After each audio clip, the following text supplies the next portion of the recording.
Lake Mead's level, which had dropped by more than 27 feet since the beginning of the year, was partially restored by rains in August. Lake Mead is up primarily due to rainfall in the area, as well as the Colorado River flow increasing a slight amount. And all of this has added up and resulted in Lake Mead's water level standing at an elevation of nearly 1,044.28 feet, which is an increase of over a foot since the middle of July. But unfortunately, this will not last long. Lake Mead is in crisis and a lot more is needed for it to be saved.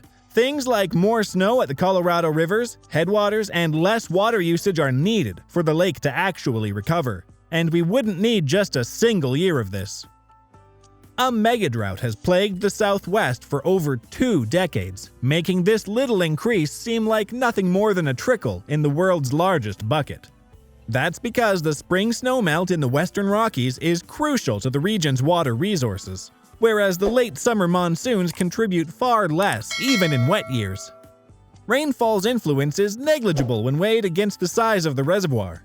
Civil and Environmental Engineering Department head at UNLV, Sajjad Ahmed, predicts that this year's monsoons will not significantly reverse Lake Mead's long-term trend of falling water levels. That increase, according to Ahmed, was due to a number of causes, including rain in the upper Colorado River Basin, decreased evaporation due to relatively higher humidity, and less water usage in Arizona and California as a result of the rains lessening the need to irrigate. He also mentioned statistics showing that in August, more water was discharged from Lake Powell to Lake Mead downstream than in July. According to Bureau of Reclamation records, the elevation of Lake Mead increased by over 3 feet in August, reaching 1,044.28 feet. To put it in perspective, the most recent prediction made by Reclamation was for a period of 2 years, and it called for an increase of roughly 2.5 feet. The August rainfall total of 0.61 inches at Harry Reid International Airport was roughly twice as much as the 30-year normal for the Las Vegas Valley. Because of the lower water needs in Arizona and California, the Bureau of Reclamation released 67,000 less acre-feet from Hoover Dam than was predicted for August, resulting in a decrease of about 0.9 feet in the lake's elevation, according to an email from Reclamation spokeswoman Michelle Helms. An additional 112,000 acre-feet of water flowed into the streams that feed Lake Mead from rainfall, Helms said, contributing about 1.6 feet to the reservoir's rise. Bureau of Reclamation records show that August has, on average, historically delivered modest top-offs to the reservoir over the past 2 decades. In 16 of the 23 years since, August saw an increase in Lake Mead's levels. The lake level rose as little as 1.4 inches one year and as much as 6 feet the next. But the fluctuations haven't been enough to stop the reservoir's general decline due to chronic overuse and a Colorado River basin that continues to get hotter and drier since the drought began 2 decades ago. Historically, summer rains have not made a major contribution to Nevada's water supply, according to University of Nevada professor and Nevada state climatologist Steph McAfee. The majority of the precipitation that causes the Colorado River to flow occurs through the winter as snow. August was a welcome relief for the valley and Lake Mead, but it appears that the hot, dry weather to which the Colorado River Basin has gotten used over the past 2 decades will return in the months to come. On the other hand, McAfee assured us that hope is not yet lost.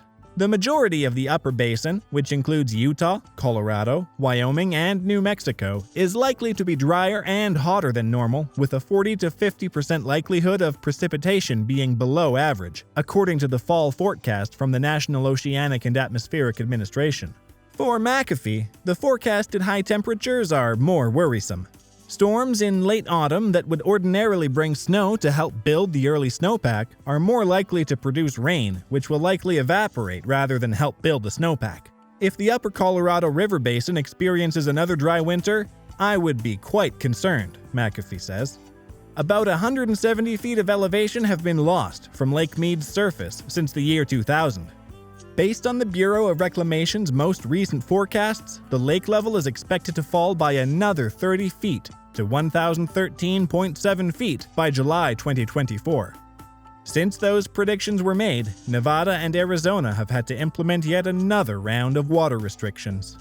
Nevada and the other 6 states in the Colorado River Basin have been tasked by the federal government with developing plans to further reduce water use along the basin by up to 30% beginning next year, in addition to those mandated cuts.